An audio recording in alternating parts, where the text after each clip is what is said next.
అంటారా అనరా? నా వల్ల కాదు నాయనా అని అంటారా అనరా? కానప్పుడు ఎవరి దగ్గరికైనా పోయినప్పుడు, ఆదివారం వల్ల కానప్పుడు ఏమంటాం? అబ్బాయి నా వల్ల కాదయ్యా, పలానాళ్ళ దగ్గరికి వెళ్ళు, నా వల్ల కాదయ్యా, అక్కడ దాక్కో అయ్యా, ఇది చెప్తా ఉంటారా లేదా అని నీవు నాతో అంటున్నావయ్యా. నేనేమో నిన్ను శరణు వేడుకున్నాను, నువ్వేమో నువ్వేమో నువ్వేమో చేతగాని వాడిలాగా ఆ కొండకు పారిపో, పక్షి వెళ్ళిపోయినట్టు పారిపో అని అంటావేంటి? అర్థం కావడం లేదా మీకు? నేను నిన్ను శరణు వేడుకున్నాను. నిన్ను నేను శరణు వేడుకుంటే కాపాడవలసింది ఎవరు? నీవే నన్ను కాపాడాలి. కానీ నీవేమంటున్నావు? పక్షి ఎగిరిపోయినట్టు ఎగిరిపోయే కొండ మీద కూర్చో, నిన్నెవరూ ఏం చెయ్యలే అని నువ్వు అంటావేమిటి అని ఏమంటున్నాడు అనమాట దేవుణ్ణి. చెప్పుట ఏలు అని చెబుతా అట్ట చెబుతావేంటి? నువ్వు శక్తి గల దేవుడు, రక్షించగలిగిన దేవుడు, కాపాడగలిగిన దేవుడు, నన్ను బ్రతికించగలిగిన దేవుడు నీవుండగా పో పారిపో, అక్కడ దాటుకో ఇక్కడ దాటుకోరంటావేంటి అని దేవుడిని అడుగుతూ కూడా చెబుతున్నాడు. దుస్తులు విల్లెక్కు పెట్టి ఉన్నారు, చీకటిలో యథార్థ హృదయం మీద వేయుటకై తమ బాణములను నా యందు సంధించి ఉన్నారు. దుష్టులున్నారు, మరి చెడ్డ కార్యాలు చేసేవాళ్ళు, చెడ్డ పనులు చేసేవారు, చెడ్డ ఆలోచనలు చేసేవారు ఉన్నారు. మరి ఉన్నారు, మరి విల్లు ఎక్కువ పెట్టి ఉన్నారు. విల్లు అంటే బాణమనం, విల్లు అంటే బౌ అంటే బాణాన్ని వేసేది విల్లు అంటాం. అంటే ఎక్కువ పెట్టిన తర్వాత లాగి పట్టుకున్నప్పుడు ఎక్కువ పెట్టినట్టు అనమాట. ఇది ఏం వదిలితే ఏమవుతుంది? వెళ్ళి ఎదుటి శత్రువుని సంహరిస్తుంది అనమాట. అయితే నా శత్రువులు నా మీద విల్లు ఎక్కువ పెట్టి ఉన్నారు, ఆ బాణం ఎప్పుడు వదులుతారో తెలియదు, వదిలారంటే అది వచ్చి నన్ను నాకు కొట్టుకుంటే నేను మరి చనిపోతానయ్యా అని చెప్తూ దుష్టులు విల్లెక్కు పెట్టి ఉన్నారు. చీకటిలో యథార్థ హృదయాల మీద వేయుటకై తమ బాణములను నారియందు కూడా చీకట్లో వేస్తానికి బాణాలను వెక్కబెట్టారు.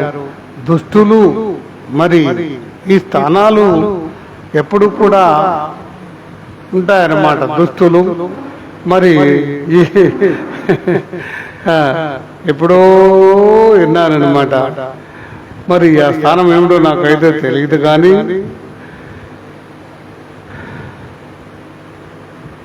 అదేమిటో ఏదేదే కాదు, కానీ ఎక్కువగా కూడా దుష్టులు, దుర్మార్గులు అన్నా లేదా? దుష్టులు, దుర్మార్గులు, దురభిప్రాయము గలవారు, దుర్నీతి గలవారు, ఇవన్నీ కూడా దేంతో బయలుదేరి అన్నమాట? ఏ క్షణంతో మొదలైనాయి. అలాగే మన పురాణ గాథలు విన్నా కూడా ఆ కౌరవులు ఎంతమంది? 5గురా? కౌరవులు ఎంతమంది? 100 మంది, 100గురు పేర్లు కూడా దూ దూ దూ దూ దూ దూ దూ దూ దూ దూ ఎట్ట ఆ పేర్లు మనకు తెలుసు. 1, 2, 3 తెలుసు, కానీ దుర్యోధనుడు ఇట్లాంటివి కొద్ది మొట్టమొదటి పేర్లు ఏమన్నా తెలుస్తాయి, కానీ మిగతా పేర్లు మనకు తెలవకపోయినా ఆ 100 మంది పేర్లు కూడా కుక్కను వెలిగినట్టుగా అంటాడు ఒక ఆయన. అయితే ఎవరి దూ దూ దూ దూ ఏంటి దూదు అని ఎవరు దేనికి ఎక్కేస్తారు?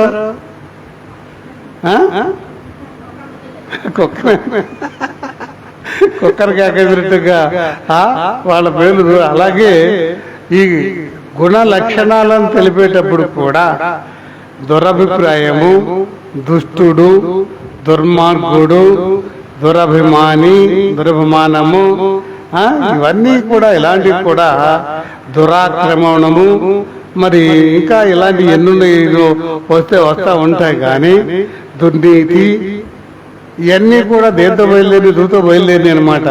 ఇంచుమించుగా కూడా ఇవన్నీ కూడా దేవునికి ఇష్టమైనవి ఏనంటారా? దుర్నీతి, దురభిమానము, దుస్తులు ఇవన్నీ కూడా దేవునికి ఇష్టమైనయేనా? ఒక్కటి కూడా దేవునికి ఇష్టం లేదనమాట. ఈ దుస్తులు మరి బాణం ఎక్కుపెట్టి ఉన్నారు, చెడ్డవారై ఉంది అనేక మందిని యథార్థవంతుల మీద బాణాలు వేస్తూ కూడా నశింప చేయాలని చూస్తున్నారయ్యా. మరి నువ్వు కాపాడకపోతే ఎలాగయ్యా అని చెప్పి దేవుని దగ్గర వేడుకుంటున్నాడు అనమాట. పునాదులు పాడైపోగా నీతిమంతులేమి చేయగలరు? ఏమిటయ్యి? పునాదులు పాడైపోగా నీతిమంతులేమి చేయగలరు అంటున్నారనమాట. ఇందుకీ కూడా పునాది అనే దానికి ఎప్పుడూ కూడా మన భవిష్యత్తు అనేది, పటిష్టత అనేది మనము నిలబడటము అనేది దేని మీద ఆధారపడి ఉంటుంది అంటే, దేని మీద ఆధారపడి ఉంటుంది అంటే పునాది మీదే ఆధారపడి ఉంటుందన్నమాట. పునాది గనక గట్టిగా వేస్తే, పునాది గనక బలమైన పునాదిగా వేస్తే మరి దాని మీద కట్టే ఇల్లు కూడా ఎలా ఉంటుందన్నమాట? గట్టిదిగా ఉంటుంది. ఏ గాలి వానకి కూడా పడిపోదు, నెరలు ఇవ్వలేదు. పునాదులకు సరిగా లేనప్పుడు ఏమైపోతాయి అన్నమాట? దాని మీద కట్టిన ఇల్లు, ఏ ఇల్లు అయినా సరే, భూమి మీద ఇల్లే కాదండి, భూమి మీద ఉందా ఇల్లే కాదండి. మరి ఈ దేవునిలో దేవుని కొరకు కట్టే మీ ఇల్లు కూడా ఏంటిది? మిమ్మల్ని అందరూ దేని కొరకు కట్టాలి? దేని కొరకు కట్టాలి? మాట్లాడరేంటి? మీరు దేవుని ఆలయం, దేవుని ఆలయం మీరు దేనిగా కట్టాలి? మిమ్మల్ని దేవుని ఆలయంగా కట్టాలా లేదా? దేవుని ఆలయంగా కట్టాలి. దేవుని ఆలయంగా కట్టాలి అంటే మరి ఆ దేవుని ఇల్లు ఎలా ఉండాలి? పటిష్టంగా ఉండాలి అన్నమాట. అయితే పటిష్టంగా ఉండాలి అంటే మరి ఏమిటి? పునాది కనుక పటిష్టంగా కనుక పునాది సరి అయినదైతే పైన కట్టడం కూడా ఎలా ఉంటుందన్నమాట? గట్టిగా ఉంటుంది. మన పునాదులు కూడా ఏమైపోయి ఉన్నాయి అంటే, ఏమైపోయినంటే పునాదులు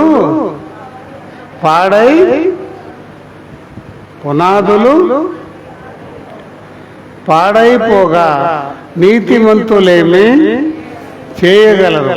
పునాదులే ఏమైపోయినాయి అన్నమాట. ఇంకా దాని మీద కట్టే నీతిమంతుడిగా కట్టాలి అంటే ఎలాగా కుదురుతుంది చెప్పండి? పునాదేమో బాగోలేదు, దాని మీద నీతియుక్తంగా కట్టాలి అంటే కుదురుతుందా?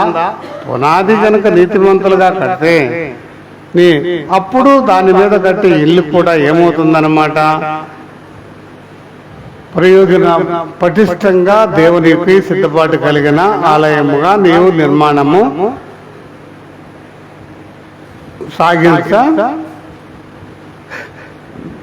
సాగించగలుగుతాం.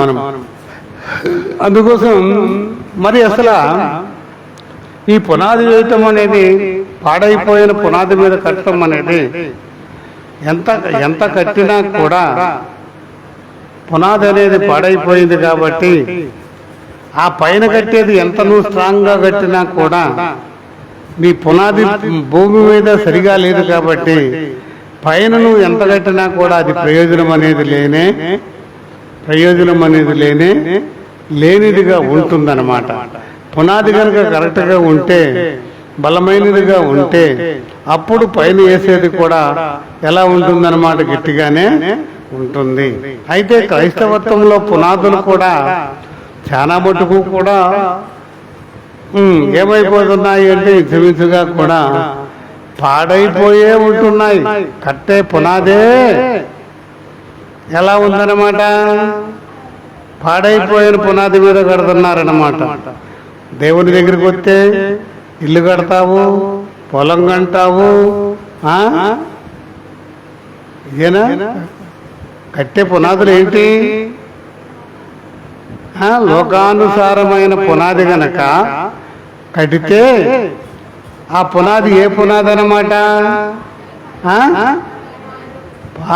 పునాదే పాడైపోయింది. ఎంతసేపు కూడా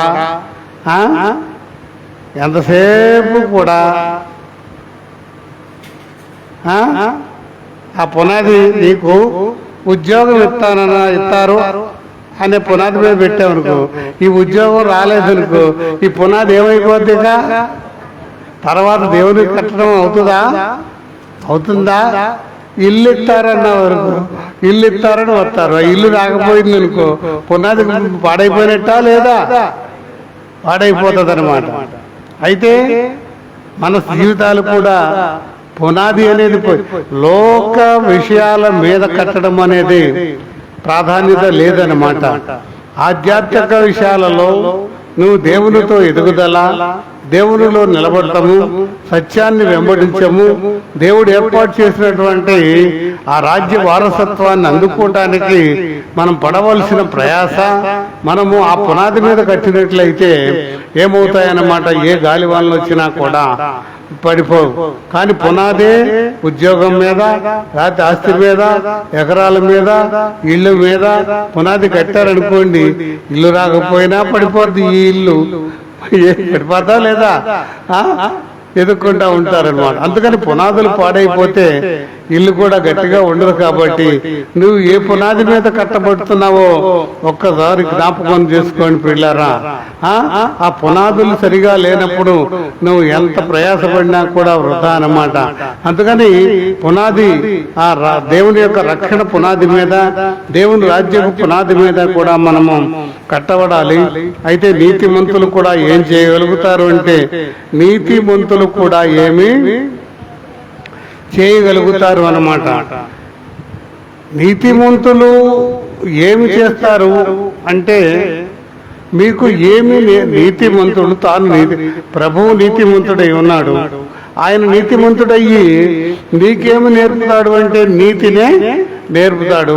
ఈ పునాది కాకపోతే పోనీ మేమైనా లేకపోతే ఇంకొకరైనా కూడా పునాదే పాడైపోయింది. పునాది ఏమైపోయింది? ఈ దేని మీద పాడైపోయింది? దేని మీద పాడైపోయింది? అది పునాది ఏదో ఒక కోరిక మీద పునాది పాడైపోయింది. పునాది పాడైపోతే నీతిమంతుడైన దేవుడు వచ్చి నీకు నీతి నేర్పుతానంటే, నీకు నీతి నేర్పుతానంటే అర్థం కావట్లేదా? వింటారా? నీకు నీతి నేర్పుతానంటే వింటారా? ఎందుకని పునాది ఎక్కడుంది? పాడైపోయింది. ఆలోచన వేరుగా ఉంది. నువ్వు నీతిమంతులుగా జీవించు, నీతిగా జీవించు, నోరు కట్టుకుని జీవించు, బలహీనతో జీవించక, పనికిరాని మాటలు మాట్లాడక అని నీతిమంతులు చెబుతుంటే పునాది దేని మీద ఉందన్నమాట. దాని మీద ఉన్నప్పుడు చెబితే వింటారా నీతిమంతులు? వినరు అన్నమాట. ఏం చెప్పినా అప్పుడు అవి మాకేమీ కూడా ఎక్కవన్నమాట. అందుకని నువ్వు ఏ పునాది మీద కట్టబడుతున్నావో కూడా నిన్ను నీవు ఏం చేసుకోవాలన్నమాట? పరిశీలన చేసుకోవాలి అన్నమాట. మరొక మాట ఏమంటున్నారు? యెహోవా తన పరిశుద్ధాలయములో ఉన్నాడు, యెహోవా సింహాసనం ఆకాశమందున్నది, ఆయన నరులను కన్నులారా చూస్తున్నాడు, తన కనుదృష్టి చేత ఆయన వారిని పరిశీలిస్తూ కూడా ఉన్నాడు. దేవుడు ఎక్కడ ఉన్నాడు? పరిశుద్ధాలయములో ఉన్నాడు. మరి రెండవది, యెహోవా సింహాసనము ఆకాశమందున్నది.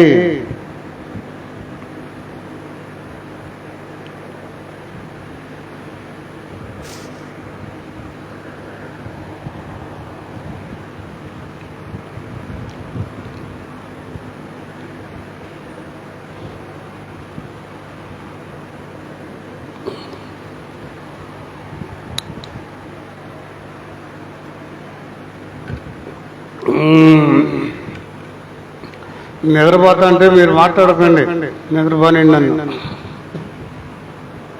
నిన్ను కాదు, నిన్ను అంటలా.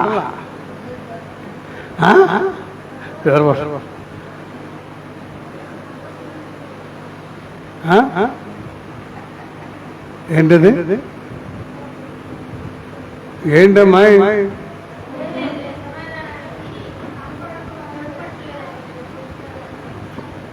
కనపడపోతే ముందర కుర్చీలు ఉండే కూర్చోరాదా?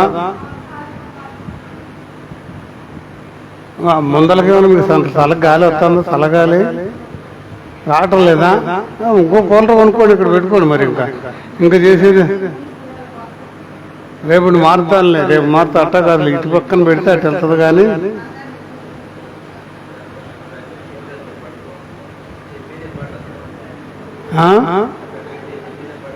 ఎందుకు వినపడదు?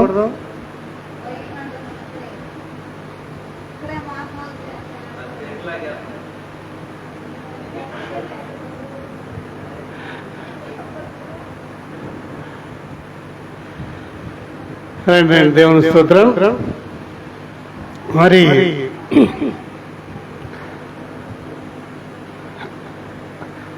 మన ఆలోచన మనం చేద్దాం, తర్వాత ఏదైతే అది అవుతుంది. మరి అన్ని కావాలంటే ఏం చెబుతుంది? మరి అప్పుడు లేకపోతే దాన్ని ఆ మూల మీద స్టేజీ కట్టి పైకి లేపాలి. మరి కుర్చీలు దిగరు కదా, కుర్చీల మీద కూర్చుని దిగుతారా? గాలి కట్టడం. మరి ఆ గాలిని కుర్చీలు ఆపేతాను, కిందాళ్ళకి రావట్లేదంట. అందుకని ముందర కిందాళ్ళకి తగిలి తర్వాత వాళ్ళకి తగిలేటట్టు పెట్టాలంటే ఎత్తుగా పెట్టి దాన్ని ఆ మూలాన్ని నిమ్మగట్టాలంటవా? బాబాయ్, ఇది అంతకంటే ఇదిగా ఉంది. సరే, ఇక్కడ ఒక అంశాన్ని మీతో పరిశీలన చేయడానికి అందించడానికి పరిశుద్ధాత్మ దేవుడు మాట్లాడుతుండగా 4వ వచనాన్ని, యెహోవా తన పరిశుద్ధాలయంలో ఉన్నాడు, యెహోవా సింహాసనము ఆకాశమందు ఉన్నది. చూడండి, యెహోవా తన పరిశుద్ధాలయములో ఉన్నాడట. కానీ యెహోవా సింహాసనమేమో ఎక్కడ ఉన్నది అంట? ఆకాశములో ఉన్నదట. ఆయన సింహాసనము ఆకాశము భూమి పాద పీఠము అన్నమాట.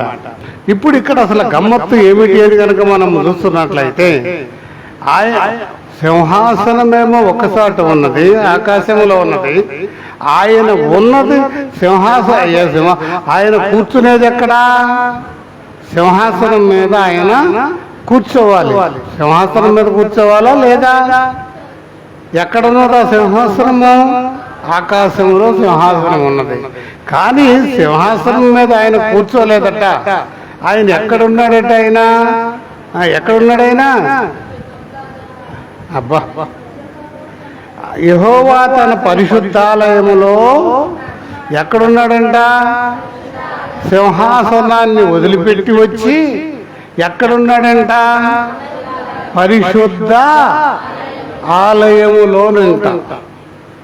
ఎక్కడుంది పరిశుద్ధాలయం?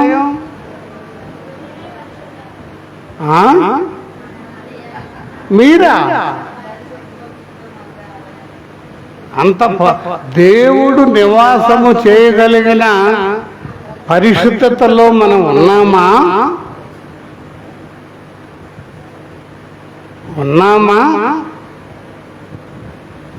ఉండేది వాస్తవమే.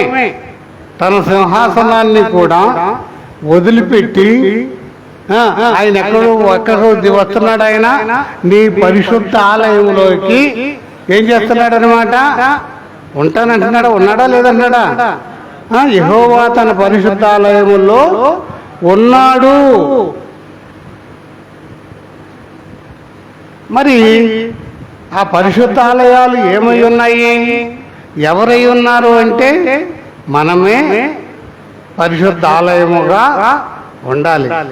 మనం పరిశుద్ధ ఆలయముగా ఉంటే రేయ్ నువ్వు ఎక్కువైపోతురా, రాత్రి తెల్లవాళ్ళు వంట చేసి ఉంటాడు. ఉప్పు ఉప్పు అన్నట్టు, లేకపోతే నీళ్ళు నూనె లెగుతూ ఉంటాడు. ఇంక మరి ఇప్పుడు దేవుని స్తోత్రం. చూసారా ఆయనకి ఎంత ఇష్టమైందో, తన అధికారం కలిగిన, తన రాజ్య స్థానాన్ని చూపించగలిగిన శక్తివంతమైన బలమైన ఆ యొక్క సింహాసనాన్ని వదిలిపెట్టి ఆయన ఎక్కడికి వస్తానికి సిద్ధపడి ఉండటానికి ఎక్కడికి సిద్ధమయ్యాడు అనమాట. ఆయన పరిశుద్ధాలయములోనికి ఉండటానికి ఆయన సిద్ధపాటి ఉన్నాడంట. మరి అసలు నీ పరిశుద్ధాలయముగా నీది ఉంటుందా? ఆయన ఉండగలిగిన స్థానంలో నీ ఉంటున్నావా? మాట్లాడేంటి చెప్పండి అమ్మా.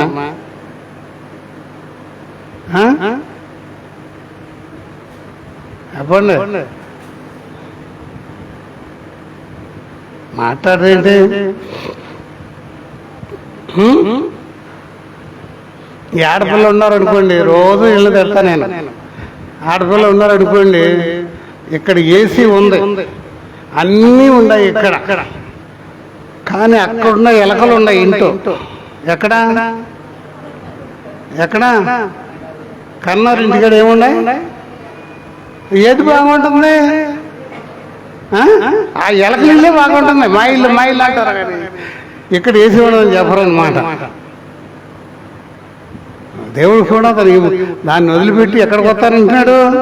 ఎలకల కొంప లాంటి నీ కొంపలోకి వచ్చి, ఓయ్ నీ కొంపను నువ్వు శుభ్రం చేసుకున్నావంటే, నీ హృదయాన్ని నువ్వు శుభ్రం చేసుకున్నావంటే, నీ హృదయంలో ఎటువంటి ద్వేషము లేకపోతే, నీ హృదయంలో ఎటువంటి అసూయ లేకపోతే, నీ హృదయంలో ఎటువంటి దుష్టత్వము లేకపోతే, ఆయన నీ హృదయంలోనే ఆయన ఏం చేస్తాడంటున్నాడు ఆయన. చూసారా ఆయనకి ఎంత ఆశ మీరు గమనించారా? కుత్తి కత్తి ఆశ ఉంది ఆయనకి. అంతటి దాన్ని కూడా వదిలిపెట్టేసేసేసి ఆ సింహాసనాసీనుడైన ప్రభువు దానిని వదిలిపెట్టేసి నీ హృదయంలోనికి వచ్చి నివాసం చేస్తున్నాడు అంటే ఎంత ఆశ చూడండి. మరి నీ హృదయం ఎలా ఉన్నది? ఆశ కలిగిన ఆయన ఆశను తీర్చే హృదయంలాగా ఉన్నదా? తెల్లారు లెగితే ఎన్ని బూతులు, ఎన్ని పరిక్రమాలని అవసరం ఉన్నాయి, అవసరం లేని అబద్ధాలు ఎన్నో ఎన్నో ఎన్నో ఎన్నో ఎన్నో దాంట్లోంచి ఓట వచ్చినట్టు వస్తూ ఉంటాయి అన్నమాట. పనికిరాని అన్నీ కూడా. ఆ ఓట ఏ ఓట? పనికిరాని ఓట. దేవుని మాటల ఓటలాగా ఉండదన్నమాట. పరిశుద్ధతతో కూడి ఉండదన్నమాట. కానీ దేవుడు నివాసం చేయగలిగిన హృదయంగా నీ హృదయం ఏమైనా సిద్ధపరచుకుంటున్నారా పిల్లారా?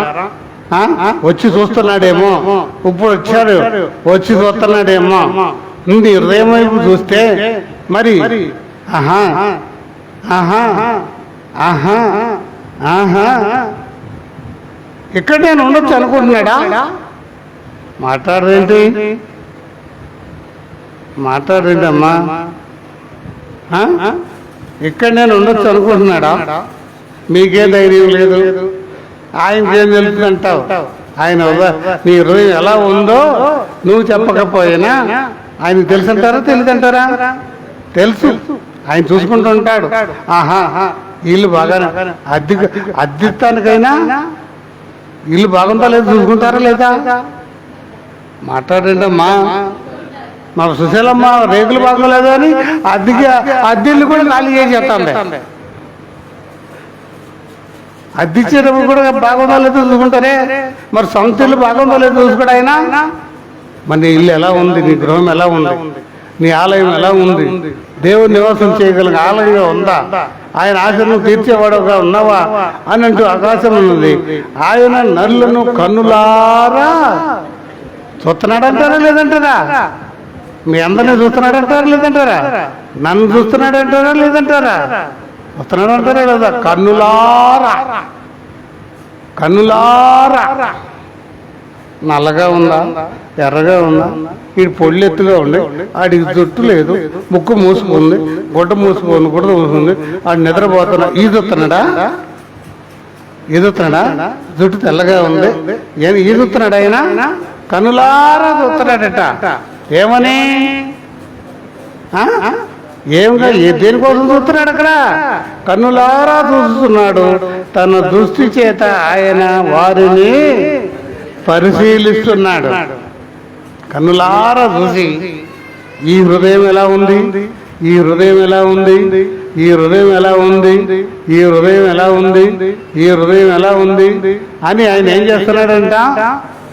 పరిశీలన చూస్తారు. కనులారా చూస్తా కూడా పరిశీలన చేసి చూస్తున్నాడంట.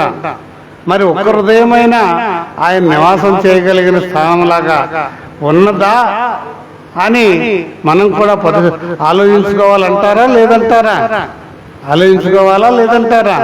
పరిశీలన చేసుకోండి. ఎవరికి వారే. నా హృదయంలో నా దేవుడు నివాసం చేయాలి, నా హృదయంలో నా దేవుడు నేను నా దేవునికి ఆలయముగా ఉండాలి, నా దేవుడు ఆ పరమును విడిచి నా హృదయంలోనికి నివాసం చేయగలిగిన స్థానముగా నేను ఉండాలి అనే ఆశ మనకు మీకు ఎవరికైనా ఉన్నదా? ఉంటే అంటున్నాడు అనమాట.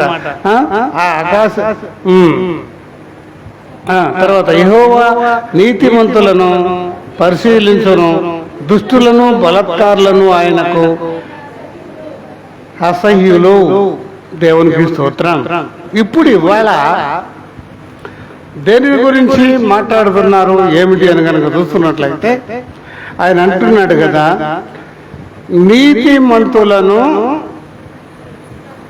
ఇప్పుడు ఇవాళ ఆయన పరిశీలన చేస్తున్నాడు, అందరినీ పరిశీలన చేస్తున్నాడు. ఏమని పరిశీలన చేస్తున్నాడు అంటే నీతిమంతులను ఏం చేస్తున్నారంట? అంటే నీతిమంతులను పరిశీలన చేస్తున్నారు అంటే ఏంటి?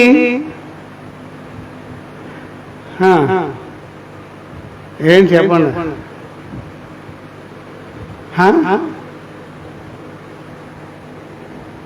నీతిమంతులను పరిశీలన చేస్తున్నారంటే ఏంటి? చెప్పరేంటి? ఎవరా? గల్ల చొక్కా వేసుకొచ్చిన ఆయన అన్నాను అనుకోండి, ఇప్పుడు ఎవరిని పరిశీలన చేస్తారు? ఎవరో కనపడతాయంటే గల్ల చొక్కా వేసుకుని ఆయన మాట్లాడేంటమ్మా. మరి మిగతా వాళ్ళందరికీ ఉండేగా చొక్కాలు. ఆయన ఏమన్నా చూస్తున్నారమ్మా? వాళ్ళు ఎవరిని అడుగుతున్నారా? ఎవరిని అడుగుతున్నాడు? కనపడ్డాడు గల్ల చొక్కా అయినా మాట్లాడేంటి? మరి మిమ్మల్ని చూస్తున్నాడు ఆయన. ఏమని చూస్తున్నాడు?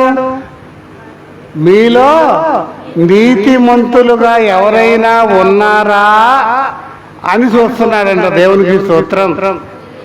ఈ దినాన్ని కూడా అంటున్నాడు, ఒకవేళ నువ్వు నీతిమంతురాలుగా నీతిమంతుడుగా ఉంటే నీలో ఉండటానికి వచ్చారేమో. దేవునికి స్తోత్రం. నీ నీతి ఎలా ఉన్నది? నీ అవినీతి ఎలా ఉన్నది? నీ అకృత్యాలు ఎలా ఉన్నాయి? నీ ఆశపాత్రపు జీవితాలు ఎలా ఉంటున్నాయి? సత్యానికి దూరంగా ఉంటున్నాయా? సమీపంగా ఉంటున్నాయా? ఏది సత్యమో ఏది అసత్యమో ఏది గ్రహింపగలిగిన స్థానములో మన జీవితాలు ఉంటున్నావా?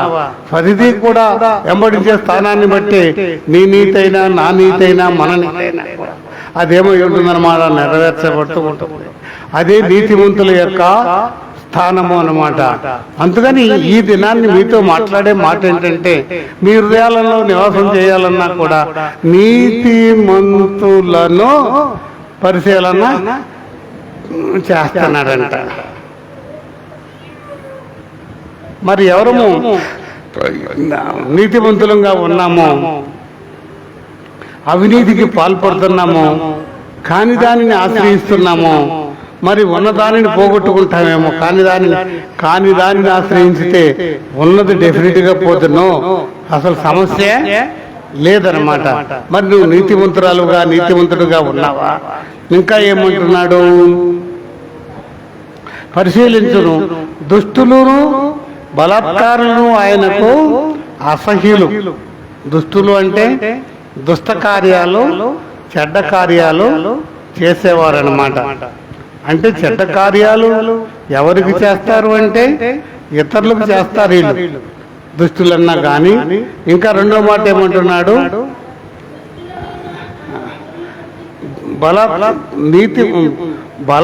బలాత్కారులను ఆయనకు బలాత్కారాసక్తులు ఆయనకు అసహ్యులు. బలాత్కారాసక్తి అంటే బలవంతం మీద వాళ్ళని,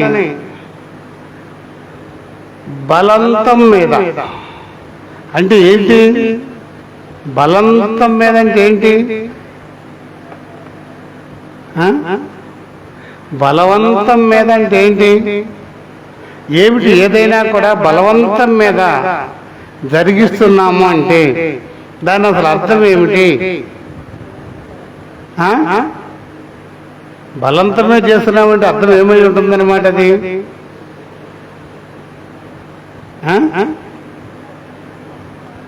మాట్లాడరేంటి?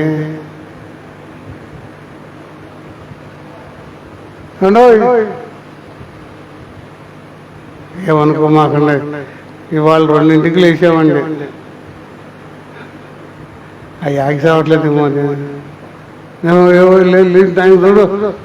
అప్పుడు చూస్తాను 2ంటి నుంచి టైం ఎంత అయింది, టైం ఎంత అయింది, టైం ఎంత అయింది, టైం ఎంత అయింది.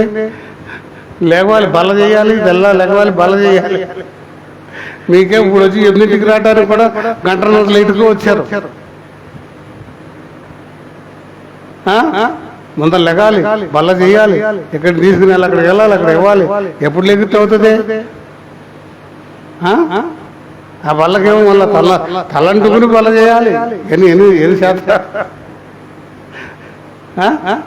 ఇందాక వచ్చేసింది, నాకు వచ్చిపోయింది. ఇందాక పంపించేసేది నేను దాన్ని. దేవుని సూత్రం. కానీ దుష్ట స్థానాలు అనేవి దేవునికి ఇష్టమైనవి మాత్రం. కానీ బలాత్కారం అంటే ఏది బలాత్కారం అనేది కూడా మనము గ్రహించాలి. ఒక్కరికి ఒక పని ఇష్టము లేదు, ఒకరికి ఒక పని ఇష్టము లేదు, బలవంతంగా దాన్ని చేస్తుంటే ఏమవుతుందన్నమాట? ఏంటో బలాత్కారం అవుతుందన్నమాట. అంటే నీకు బలం ఉందని చెప్పి చేయించే కార్యాలు ఉన్నాయి, చూసావా? ఏమైంది?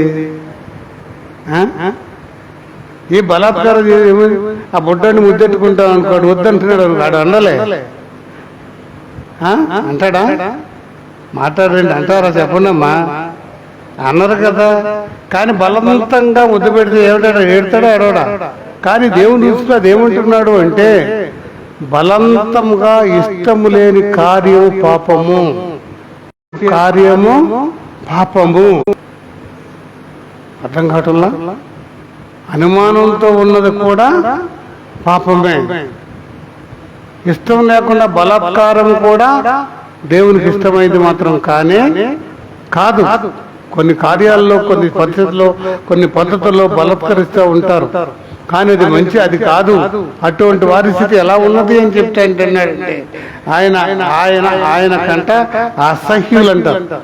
ఆ లంక కూడా చూడడంట. ఒకవేళ నువ్వు ఆ స్థితిలో ఉన్నావేమో, బలాత్కార స్థితిలో ఉన్నావేమో, దుష్ట స్థితిలో ఉన్నావేమో, నిన్ను దేవుడు అసహ్యించుకుంటున్నాడు. అంటే దేవుని వలన నువ్వు ఏది కూడా పొందుకోలేవు. అసహ్యించుకుంటా అంటే ఏమన్నా దేవుడు చేస్తాడా మీకు? అసహ్యించుకుంటా అంటే దేవుడు చేస్తాడమ్మా? ఏమంటాడు? అయ్యా అంటే అంటాడా? అయ్యా అంటే పప్పు అంటాడా, లేకపోతే రారా అంటాడా? ఎందుకని? నీ క్రియలు ఎలా ఉన్నాయి? దుష్ట క్రియలు. నువ్వు చేసే పని ఎలా ఉంది? బలవంతాన చేస్తున్నావు, దుర్మార్గమా? మరి దేవుడు కూడా ఏమంటున్నాడు? వెళ్ళిపోమంటున్నాడా లేదా? బలాత్కారులను నువ్వేం చేస్తా? అసహించుకుంటున్నావు. ఒకవేళ నువ్వు అడిగినా కూడా అని ఏం చేస్తాడనమాట దేవుడు? నిన్ను కూడా ఏం చేస్తాడనమాట? ఎరా నిన్ను అసహించుకుంటున్నాడా? ఇట నాకేం తెలుసండి అంటావు నువ్వు. తెలపడానికే కదా ఇక్కడ వచ్చింది, తెలుసుకోవడానికే ఇక్కడికి వచ్చింది. తర్వాత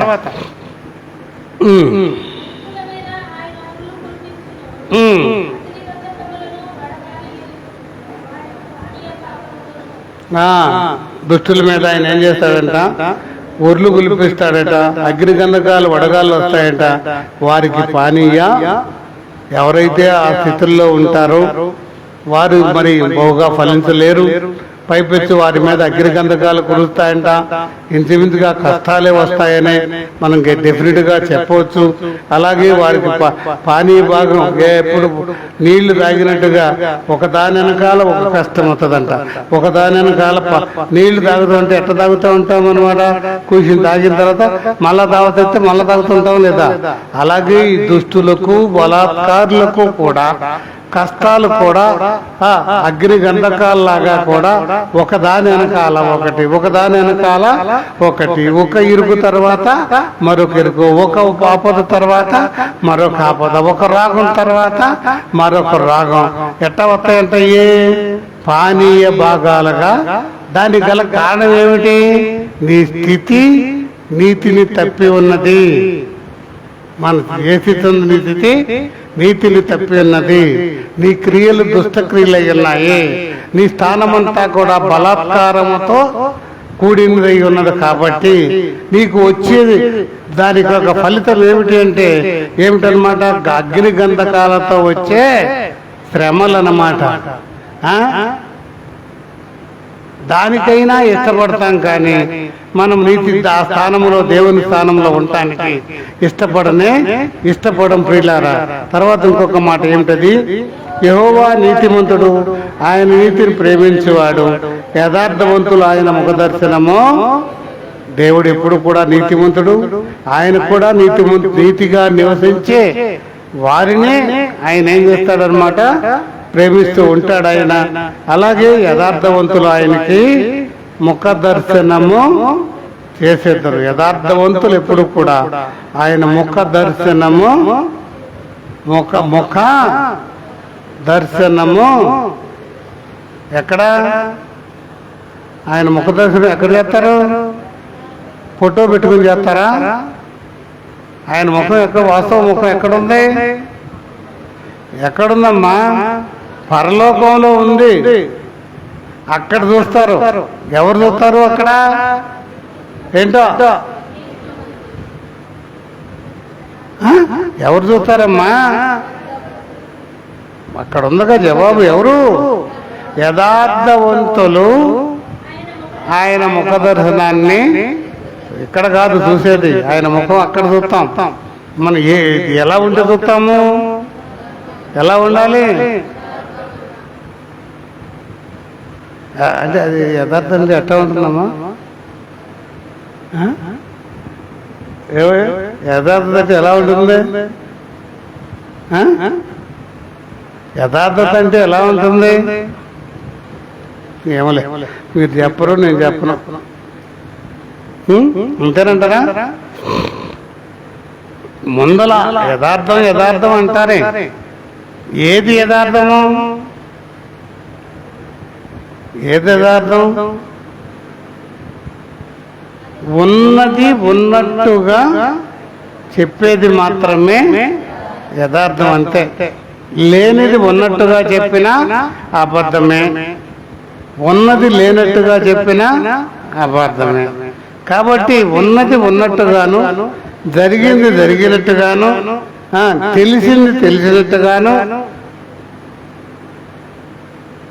చెప్పేది మాత్రమే ఏంటంట? యథార్థత అన్నమాట. అది ఏం చేస్తుంది? నిన్ను ఎక్కడ తీసుకెళ్తుందన్నమాట? దేవుని యొక్క ముఖాన్ని చూడటానికి నిన్ను తీసుకెళ్తుందన్నమాట. ఇప్పుడు మనం ఎట్లా ఉన్నాము? ఏ స్థితిలో ఉన్నాము? దేవుని ఆలయంగా ఉంటున్నామా? దేవుని నివాసం చేయగలిగిన స్థానంలో మనం ఉంటున్నామా? చెప్పండి. లేం కదా? మంచిది. దేవుడి కొద్ది మాటలు ఫలింప చేయను గాక. ఆమేన్. తర్వాత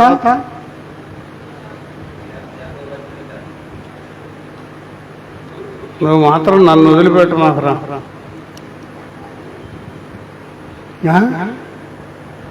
ఎక్కడున్నావు?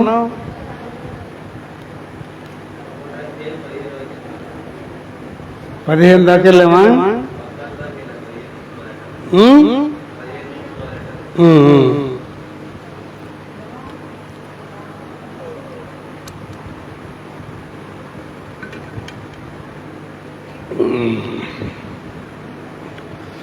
సరే 14 వరకు కూడా చదువుకున్నాము. మనం చదువుకున్నామేమో, శోధించేవాడు ధన్యుడని, అతడు సోదరులు నిలిచిన వాడైతే కూడా తను ప్రేమించే వారి వాగ్దానాన్ని బట్టి జీవ కిరీటాన్ని దేవుడు ఇస్తాడని, మరి దేవుడు కీడు విషయమే ఎప్పుడు కూడా శోధించడు, నేరడు అని కూడా అతన్ని ఎవరిని శోధింపడు గనుక ఎవడైనా శోధింపబడుతున్నాను, దేవుని చేత నేను శోధింపబడుతున్నానని అననే అనకూడదు అనే అంశాన్ని మాత్రం మనం నేర్చుకున్నాము. తర్వాత ఎందుకు శోధించబడుతున్నారు అంటే, తన స్వకీయమైన దురాశ చేత ఏడవబడి మరులు కొల్పబడి వాడై శోధింపబడును. ఎవరైనా సరే ఇది ప్రధానమైన కారణము ఏమిటి అంటే, శోధించబడటము అంటే అసలు శోధించబడటము అంటే ఏమిటి? అసలు అదేంటో తెలవాలగా. శోధించబడటం అంటే ఏంటో తెలవాలంటారా?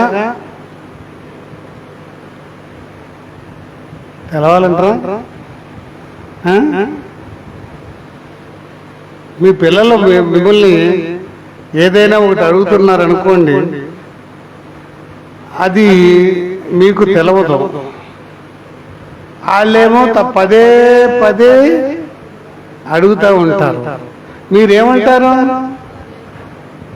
మీరబ్బా అది ఏమంటారమ్మా? శోధించబడుతున్నారు.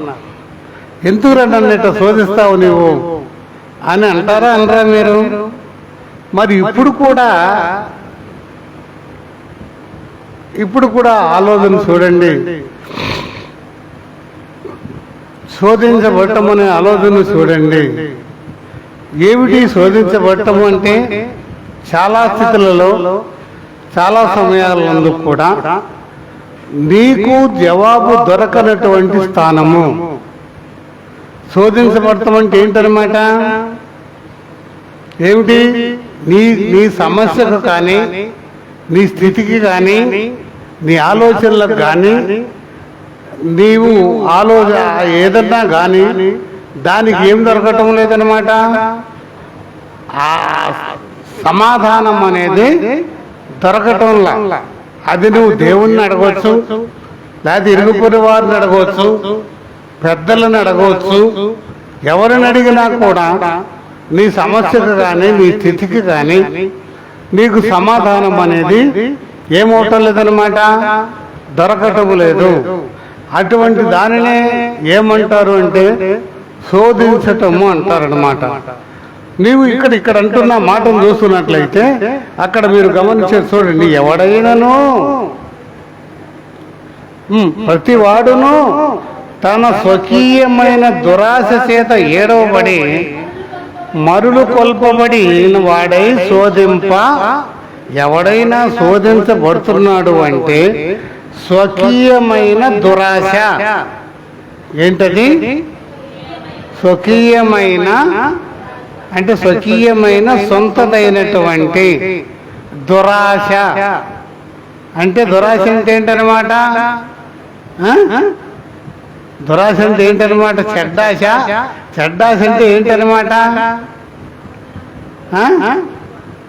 ఏంటో చెడ్డ ఆశ అంటే ఏమిటనమాట? ఎవరిదో వచ్చి పడాలి మనకి, లేకపోతే ఇట్లాంటివన్నీ ఆశ కలిగి. దురాశ అంటే ఏదో వస్తుంది, ఎంత వచ్చి పడుతుంది, ఎంత వచ్చి పడుతుంది అని చెప్పి ఆశ పడుతుంటారా చిత్ర? ఆ ఆశ చేతంట మరల్చబడి ఏం చేస్తున్నారంటే వాళ్ళు ఇప్పుడు శోధించబడుతున్నారు. దేవునికి స్తోత్రం. నీ ఆశే నిన్నేం చేస్తుందన్నమాట? శోధించేటట్లుగా చేస్తోంది. అంతేగాని దేవుడు నిన్ను శోధించడు. కానీ నువ్వు శోధింపబడుతున్నావు అంటే దానికి గల కారణం ఏమై ఉన్నదన్నమాట? నీ దురాశ. నీకు కలిగిన ఆశ ఉందో చూసావా? ఆశ నీకు కలిగిన దానిని నీకు కాని దానిని ఆశపడతాం కావచ్చు కాక, లేకపోతే ఇంకే ఒకటెత్తే 5 రావటం అనేది కాక, ఏదో లాటరీ టికెట్ కలిగితే కోట్లు వస్తాయని ఆశ. ఇది దురాశ కాదా? మాట్లాడండి. ఈ ఆశ ఏం చేస్తుంది అనమాట? ఏడవబడి నిన్నేం చేస్తుంది అనమాట? శోధిస్తోంది. దేవునికి స్తోత్రం. అంతేగాని ఎవరు శోధించడంలా నిన్ను. నీ దురాశ నిన్నేం చేస్తోందన్నమాట? శోధిస్తోంది. దేవునికి స్తోత్రం. అంతేగాని దేవుడు శోధిస్తాడా? మాట్లాడేంటి?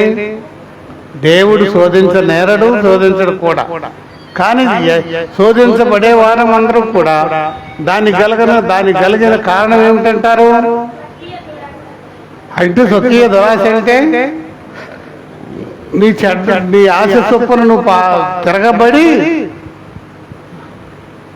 ఎట్లాంటిదో చెప్పమంటారా? నా బొట్టాడు మీ ఎందుకు మిమ్మల్ని అనకూడదు, తప్పు. నా బొట్టాడు అనమాట. అబ్బాయి నీకేమీ లేదు కదా? నిజమేనయ్యా, ఇదిగో నువ్వు వెళ్ళి నువ్వెంత లెక్క పరిగెత్తుతావో పరిగెత్తి రా, ఇదంతా నీకు ఇచ్చేస్తానన్నాడంట. ఎంత పరిగెత్తితే అంత దాని లోపల ఉన్నదంతా నీకు ఇచ్చేస్తానన్నాడట. పోనీ ఇంటికి కావాలనుకో 10 సెంట్లు తిరిగి రావచ్చు. పోనీ పంటకు కావాలనుకో 1 ఎకరం వరకు పరిగెత్తవచ్చు. అవునాడు కాదంటారా? ఇస్తానన్నాడు కదా అని చెప్పి ఒకటే పరుగు తీశాడంట. మళ్ళీ తిరిగి రాలేదంట. ఏ ఆశ ఇది మరి? ఆ దురాశ అనేది నిన్నేం చేస్తుంది అనమాట?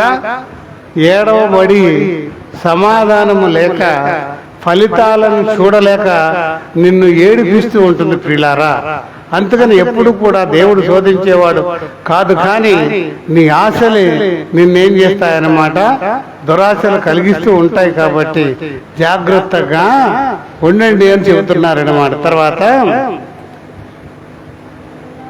ఆ దురాశగా ఏమవుతుంది?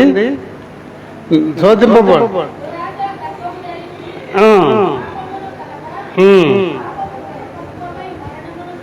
ఆ దురాశ అంటే ఏం చేస్తుందంట?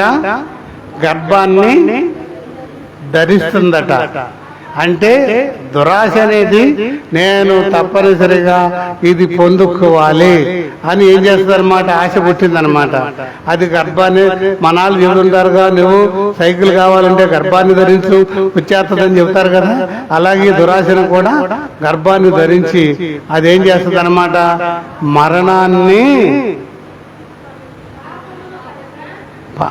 దురాశ ఏమో పాపం, పాపమేమో వచ్చేది మరణం అన్నమాట. అందుకని దురాశగా ఉండాలా? ఉండొచ్చు అంటారా? దురాశ మాత్రం పడకమాకండి.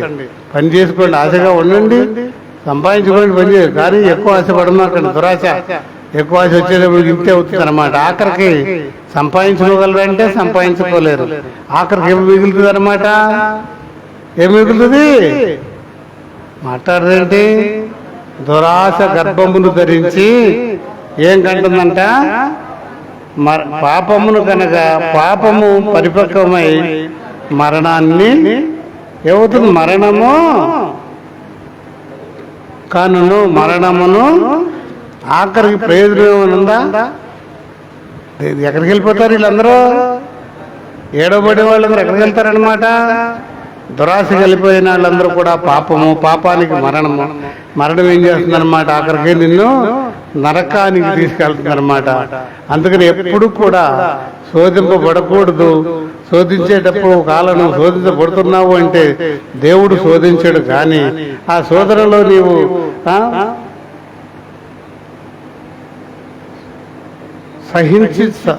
శోధనను సహించినప్పుడే మళ్ళీ ఇందులో నాకు మళ్ళీ లేనిపోయిన తేడా వచ్చేస్తుంది.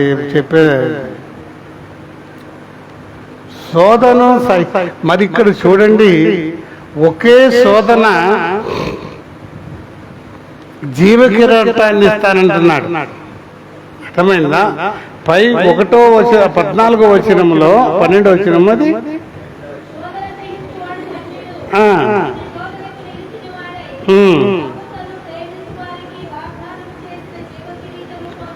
మరి ఇదేమిటి?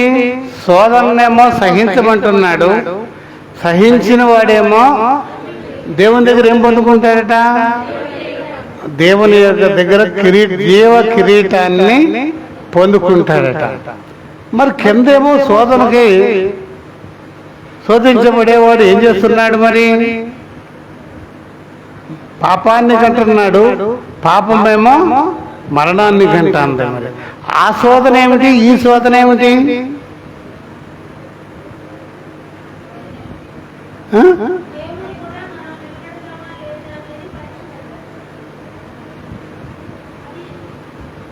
అది పరీక్షే కాని శోధన కాదురా,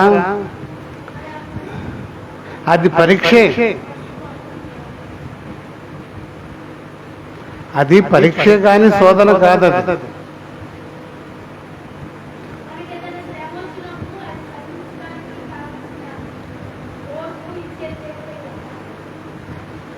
శ్రమ వచ్చినప్పుడు ఓర్పు ఇచ్చేది దేవుడు. నువ్వు ఓర్పు ఇచ్చేది దేవుడైనా పొందుకోవలసింది నువ్వే ఓర్పు. చూసారా? ఈ రెండింటికి తేడా చెప్పాలని నా ఆశ. మొదటి శోధనేమో ఇతరుల దగ్గర నుంచి నీకు వస్తుంది. మొదటి శోధన ఏమవుతుందన్నమాట, ఇరుగు పొరుగు వారి దగ్గర నుంచి నీకు వస్తుంది. కానీ దానికి నీకు చోటు లేదు. అర్థమవలేదా? ఇప్పుడు ఒకరిని దొంగ అన్నారనుకోండి, బాధ అవుతుందా? ఏదా వేస్తుందా? ఏదా? లేకపోతే నువ్వు ఆ పని చేసావు అంటారనుకోండి, నువ్వైతే ఆ పని మాత్రం చేయలా, కానీ చేసావు అనేటప్పటికి బాధ అవుతుందా? లేదా? అప్పుడు నువ్వు ఆ శోధన నేను చెయ్యలేదు కాబట్టి నాకేం పర్వాలేదు అని నువ్వు శోధనను చేయించుతావు. అప్పుడు నీకేమవుతుంది అన్నమాట? వస్తుంది. వెనకాల శోధన ఏమిటి? చేతులారా నువ్వు ఆశ కలిగి, చేతులారా దాని గర్భాన్ని ధరించి, చేతులారా దాన్ని పొందుకొని ఆఖరికి అక్కడేమో జీవ కిరీటం పొందుకోవాల్సిన స్థానము, ఎక్కడేమో మరణాన్ని ఇదేమో నువ్వు తెచ్చుకున్నది, అదేమో వచ్చింది. అది నీకు జీవ కిరీటాన్ని ఇస్తానికి వచ్చింది. ఇదేమో నువ్వు తీసుకుని మరణాన్ని పొందుకుంటున్నావు. అందుకని ఆ శోధన అనేది నువ్వు తెచ్చుకుంటే వచ్చిందా లేకపోతే వచ్చిందా అనేది కూడా మీకు ఆలోచన అనేది అవసరమయ్యి ఉంటుందన్నమాట. వింటున్నావా? తెలుస్తుందా? ఏరా నువ్వా? మంచి. తర్వాత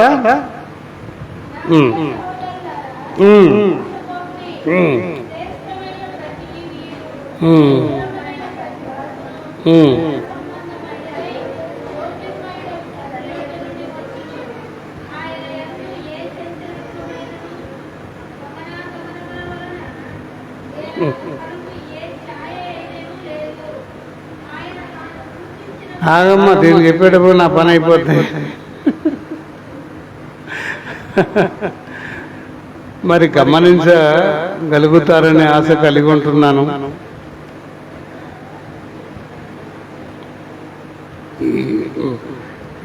వినటానికి ఇష్టం లేకపోతే చెయ్యెత్తండి, ఆపేస్తాను. ఒక పుస్తకం ఉందా? మాట్లాడేది ఒక్క పుస్తకం ఉందా? మీరు వెనకాల ఉండాలరా చెబుతారులేవయ్యా. కూలర్ వేసుకుని కూర్చుని ఓయ్ వెనకాల ఉండాలట చెబుతారు. ముందర ఉండాలి. గాలి ఇట్లా కదరా, వేయట్లేదా? గాలి వేయట్లేదమ్మా.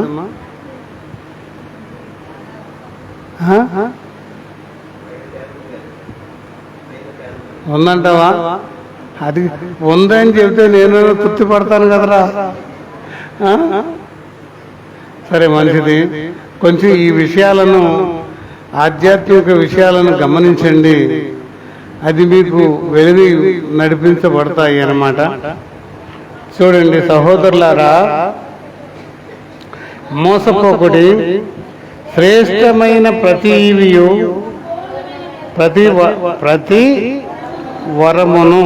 చూడండి, మరి శ్రేష్టమైన ప్రతి ఈవియు సంపూర్ణమైన ప్రతి వరమును పర సంబంధమైనదై జ్యోతిర్మయుడకు తండ్రి యొద్ద నుండి వచ్చును. దేవునికి స్తోత్రం. చూడండి, ఎప్పుడైనా సరే మోసపోకండి. అసలు ఈ మాట ఎందుకు చెప్పాల్సి వచ్చింది నాకు? మీరు ఆలోచించండి పిల్లారా, అందరూ కూడా మరి ఇక్కడ శ్రేష్టమైన ప్రతి ఈవియు. రేపు బుడ్డా ముగ్గురు చూస్తున్నారు నీ అంక. శ్రేష్టమైన ప్రతి ఈవియు. మీలో ఎవరైనా కూడా వద్దనుకునే వాళ్ళు ఉన్నారా? ఇచ్చేది దేవుడిచ్చే శ్రేష్టమైనది అది ఏదైనా కావచ్చు గాక. నీకు లేనిది, నిన్ను పెంచేది, నిన్ను కనపరిచేది, నిన్ను దేవునితో ఉంచేది ఏదైనా కావచ్చు గాక శ్రేష్టమైనది. ఆ శ్రేష్టమైన ప్రతి ఈవి కూడా మీకు కావాలని అనుకుంటున్నారా లేదా? వద్దనే వాళ్ళు ఎవరైనా ఉండారా? వద్దైన వాళ్ళు ఎవరైనా ఉండారా? చెప్పండి. ప్రతి ఈవి కూడా ఏదైనా సరే శ్రేష్టమైన ప్రతి ఈవియు. రెండోది సంపూర్ణమైన ప్రతి వరము. వరము కూడా దేవుని దగ్గర నుంచే మనకి వస్తుంది అన్నమాట. వరము దేవుని దగ్గర నుంచే వస్తుంది. శ్రేష్టమైన ఈవి కూడా దేవుని దగ్గర నుంచే వస్తుంది. తర్వాత పరసంబంధమైనదై అది ఈ లోక సంబంధమైనది కాదు. అది ఎక్కడి నుంచి రావాలన్నమాట? జ్యోతిర్మయుడకు తండ్రి యొద్ద నుంచే నీకు రావాలి. ఏమిటి తండ్రి యొద్ద నుంచి నీకు రావాల్సింది? శ్రేష్టమైన ఏ ఈవి అయినా, సంపూర్ణమైన వరమైనా ఎక్కడి నుంచి రావాలి? పైనుంచే రావాలి. మంచిదే కదా? మంచిదా కాదంటారమ్మా? మంచిదా కాదా? మంచిదే. ఇప్పుడు మీకు ఏదైనా కావాలి అంటే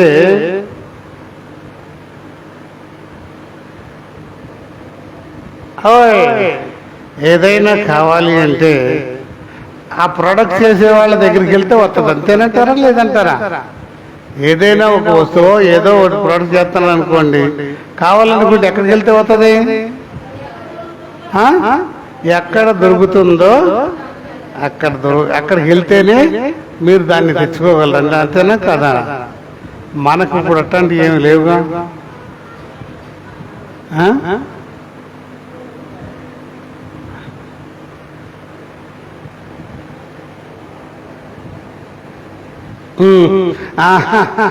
మా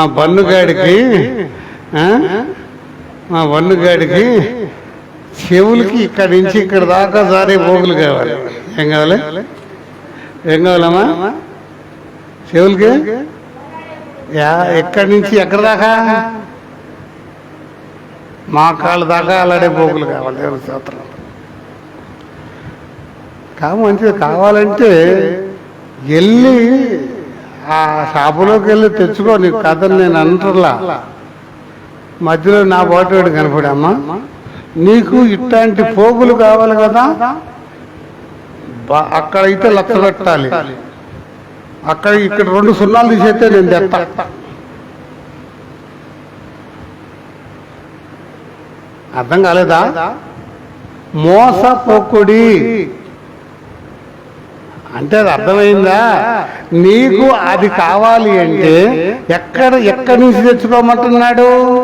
ఒకవేళ అయ్యగారు వచ్చి నేను నీకు ఇప్పిస్తాను రమ్మన్నా మీరు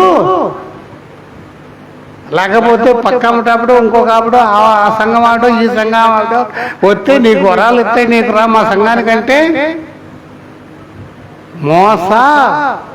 పోకండి. దేవుడే వాటిని ఇచ్చేది, దేవుడే. కావాల్సింది మీరు అడుక్కోవలసింది, పొందుకోవలసింది ఎవరి దగ్గర నుంచి? ఎవరి దగ్గర నుంచి? ఒకవేళ దేవుని దగ్గర నుంచి కాకోకుండా ఎవరైనా ఇస్తారంటే, ఏదన్నా చేస్తే వస్తుంది అంటే అలా మీరు ఏం చేయదంటున్నాడు? పోమాకండి. వచ్చేది దేవుని దగ్గర నుంచి వస్తుంది కాబట్టి మీరు దేవుని దగ్గర నుంచి కూడా మీరు పొందుకోవటానికి సిద్ధపడండి, ఆలోచన కలిగి ఉండండి, అడగండి, ప్రయత్నం చేయండి. ఆయనతోనే, ఎవరితో? మధ్యలో బ్రోకర్లతో వద్దు. మనం గబుక్కుని ఎక్కడ నమ్ముతున్నాము? నీకెందుకు నేను తెచ్చిస్తాను కమ్మా, నాకు వాళ్ళు తెలుసు వీళ్ళు తెలుసు అంటే వాళ్ళు కోట్లు సంపాదించే వాళ్ళు లోకంలో లేరా? ఉండారా? లేదా? ఉన్నారు, అలవాటు ఓడిపోయారు. కానీ ఇది దైవ సంబంధమైనది కాబట్టి ఎక్కడి నుంచి ఎక్కడికి వెళ్ళా, ఎక్కడ కావాలి? నీకు శ్రేష్టమైన ఈవి కావాలన్నా, వరం కావాలన్నా ఎక్కడి నుంచి అడగాలి? వర సంబంధమైనది కాబట్టి ఎవరిని అడగాలి? తండ్రి. అక్కడ ఏముందమ్మా? తండ్రి యొద్ద నుండి వచ్చును. మధ్యలో నేను ఇస్తే రాదు. వస్తుందా? ఇంకొకరు ఇప్పిస్తానంటే వస్తుందా? రాదు. ఎక్కడి నుంచి వస్తుంది? తండ్రి అయిన దేవుని వస్తుంది కాండి. మోసపోమాకండి. అది చేస్తే వస్తుంది, ఇది చేస్తే వస్తుంది, అలాగైతే వస్తుంది, ఎలాగైతే వస్తుంది అని మోసపోయి మిమ్మల్ని మోసపుచ్చేవాళ్ళు చాలా మంది ఉన్నారు ఈ దినాల్లో. ఆశ కలిగి ఉన్నారనుకోండి, ఆశ కలిగిన వాళ్ళని ఏం చేస్తాడనమాట? ఆధ్యాత్మిక మోసం అన్నమాట. అది వస్తుంది, ఇది వస్తుంది, అట్లా చేస్తారు, ఎట్లా చేస్తారు, చేస్తారనమాట. అది మాత్రం మీరు నమ్మమాకండి అని చెబుతూ కూడా అయిపోయింది, ముగిచ్చేస్తాను.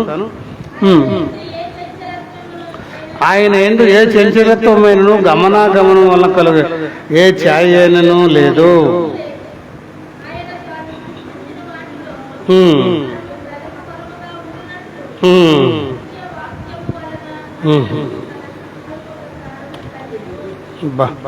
ఇప్పుడు అవన్నీ నేను చెప్పను కాదు. దేవుని స్తోత్రం, దేవుడి మాటలు ఫలింపచేయండి కాక.